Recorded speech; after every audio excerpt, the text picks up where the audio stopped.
Hey, everybody. Welcome to this week's Clear Path Leadercast. My name is Craig Anderson. I am here every Thursday at noon Eastern.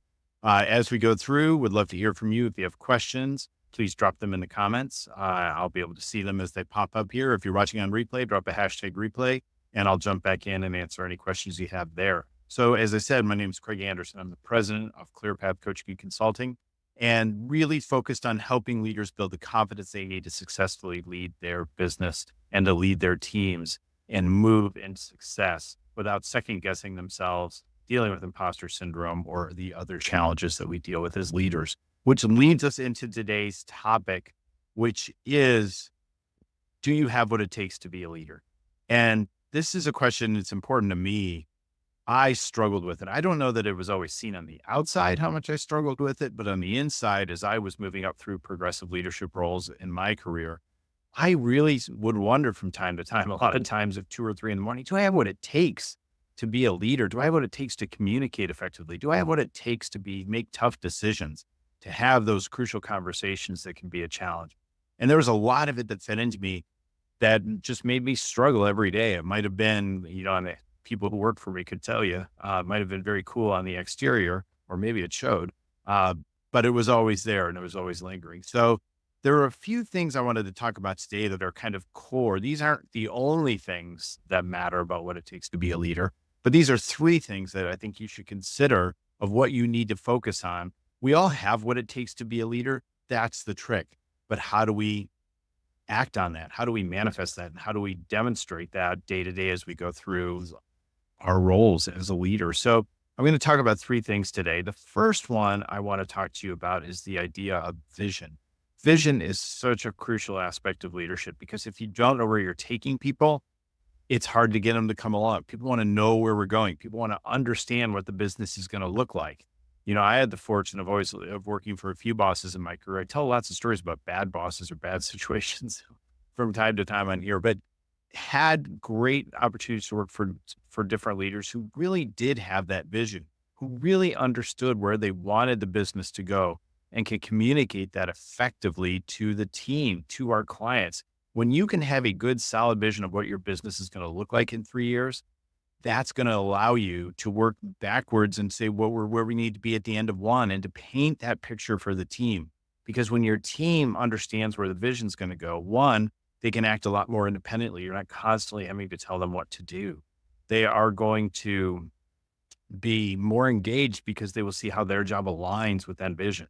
And then that is ultimately going to pass along to their employees. It's going to pass along to your customers and other stakeholders in your business. So having the ability to generate a vision is a crucial piece of what it takes to be a leader. So that is one piece. And you can go back. We have different links in the blog where you can see some of the discussions we have about vision. Just go out to clearpathcoaches.com/blog, search in for vision. And I've written on this quite a few times. So jump into where you can develop an effective vision as a leader. The next piece that you're going to have to be able to do to be a successful leader is to build a great team around you. I was just having this conversation with a client yesterday who's moving into a new leadership role. And we talked about where his strengths are and where he brings benefit and power as a leader and as a person. But also, as you look at yourself and have a really good self awareness of where you are as a leader and understanding your strengths and being really honest with yourself about that, that also begins to inform to you not only roles you have to fill on the team. I need a VP of this, I need a VP of that, a director of that on your leadership team, but also the kinds of skills and talents and thoughts. Like I do a lot of work with Core Values Index to help with team building, to really understand how I need to build the team. I'm very strong as an innovator in Core Values Index, but that means I need builders, I need merchants, I need bankers around me to help execute more effectively than I do, or build the focus on the team. I can build a team, but how do I really focus on the people? Those are things that I need support to make me a stronger leader. It's not abdicating responsibility. It's filling in the gaps on a team around you. So you have a team that represents all the needs of the company. So if you ever want to talk more about that or any of the things I'm talking about today, jump in. You can see at the scroll at the bottom. I'd love to have a conversation with you. Clearpathcoaches.com/intro call to set up a 15 to 30-minute discussion about where your challenges are as a leader.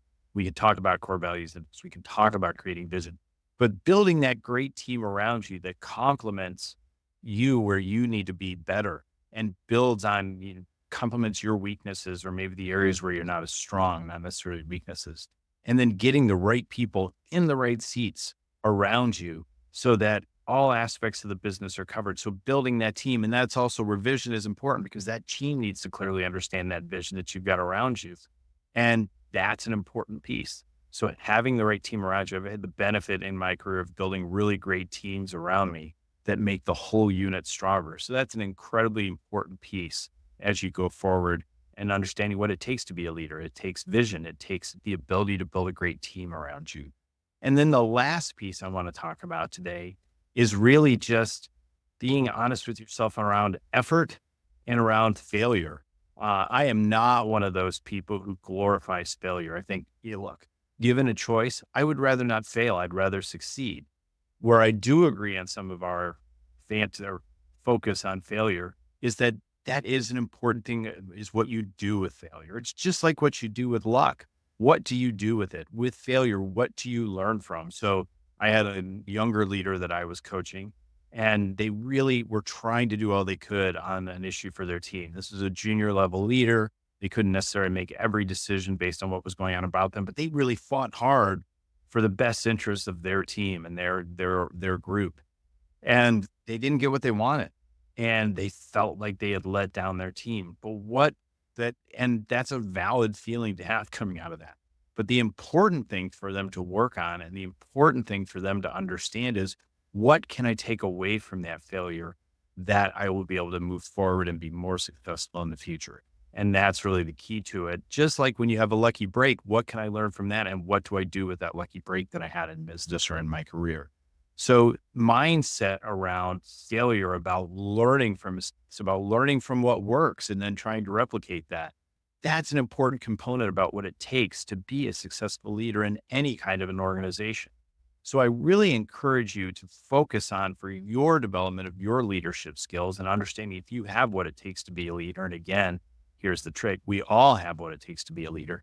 We just sometimes have to work harder to pull that out. And that's where we come in and helping you build that leadership confidence, where I come in to help you build that leadership confidence. So focus again on three things is, can I create a compelling vision to get everybody built around? Can I build an effective team around me that complements and offsets where I'm not as strong so I have a greater whole? And then three, how is my mindset around failure and success and what I take away and I learn from those? Those are three key building blocks around what it takes for you to be the leader that you aspire to be. So I would love to talk to you more about your individual personal situation. Shoot me an appointment. Just go to clearpathcoaches.com/intro call. You can go out there, find a time that works for you. We'll schedule that time and we'll talk through and bring some real value to you there. So that's it for this week. We will see you next week right here, Thursday at noon Eastern on Clear Path Leadercast.